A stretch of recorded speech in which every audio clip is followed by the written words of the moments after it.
All right. So our Jeanne d'Arc asked another question in the super chat. She says, "Why in the world are there so many men, so many so-called red pill men who are obsessed with the virginity of women, but at the same time they don't hold men to the same standard?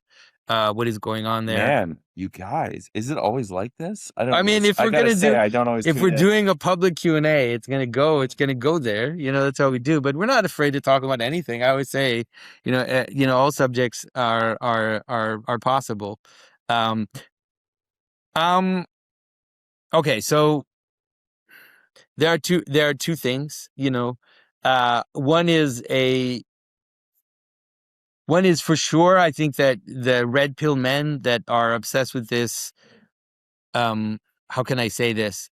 Good luck, Woo. good luck. Life is rough and everybody's beat up and everybody's messed up and our world is chaotic. And so, if you're able to find a young virgin woman who's willing to marry you as this ortho bro or red pilled or whatever guy, then I'm happy for you. Obviously that is ultimately the best thing. Um,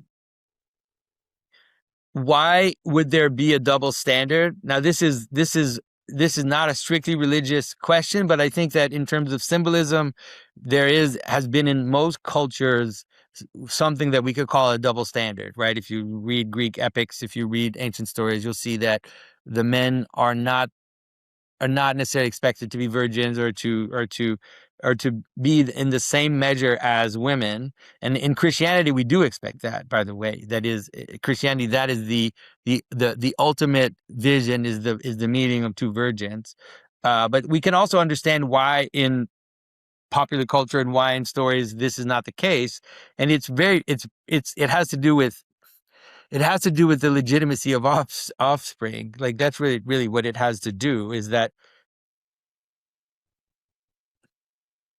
there is a reality in reproduction, uh, which is that you always know who You the can always mother be is, absolutely certain who your mother is. 100%, Yeah. but you cannot be 100% certain who your father is.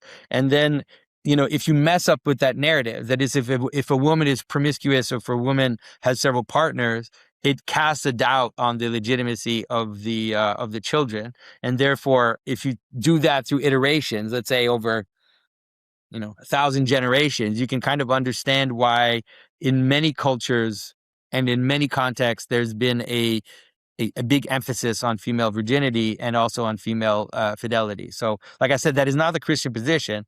The Christian position is ultimately Yes. the meeting of two virgins, and also the Christian position is that we also are all broken and we need forgiveness. And so, we always have to remember that the Christian ideal is always mitigated by forgiveness and by all our kind of sinful And then I behavior. was going to say, St. John Cashin, he says that the true virginity is a virginity of the soul. And that is something which, no matter what has happened to you or what you've done or what's been done to you, is something that can be recovered.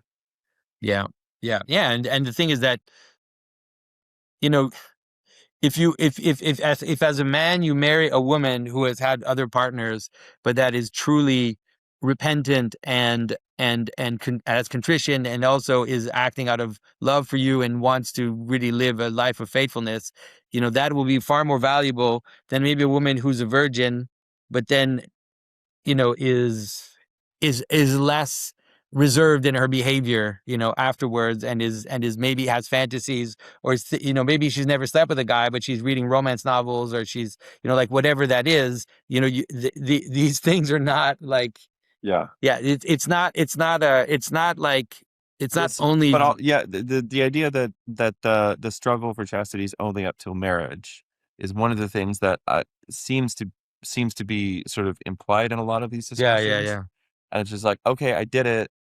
We made it to the to the altar, we made wedding. it to the marriage bed, but actually the struggle for chastity within marriage is one that goes on throughout your life, and it's part of your love for your spouse and for Christ.